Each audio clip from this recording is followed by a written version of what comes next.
And the child looks and stops doing what it's doing and comes and stands in front of you, and you just say to this child, I just want to hug you. I just want to give you a big, big, beautiful hug. And the child says, okay. And you say to the child, just come and sit next to me. Or sit right now between my legs, just like a parent would, have a child in between their legs as they're watching the ocean. And I want you to give it a big hug from behind. And you can feel the child's skin on you. And you can smell their hair. And you're squeezing the child. And you're saying to the child, I love you. I appreciate you. You matter to me.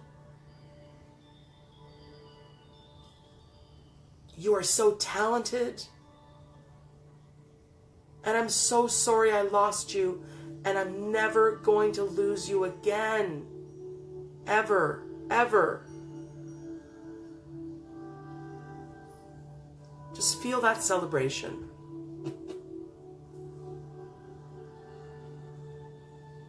Feel that celebration of the two of you together.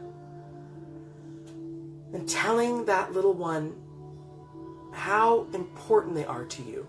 And how much you are finally here for them. And that any decisions that you make from here on out, you will consult the child.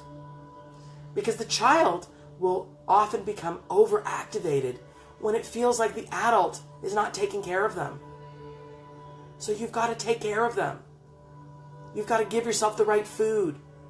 You've got to give yourself the right routines. You've got to give yourself the right experiences. You've got to give yourself the right people. You've got to draw the right boundaries.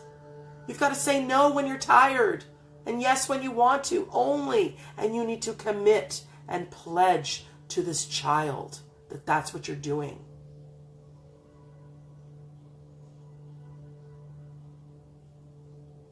Breathe, everybody. Breathe. Breathe, everybody. And feel that child loving your hug. And feel that child appreciating that you're back in their life.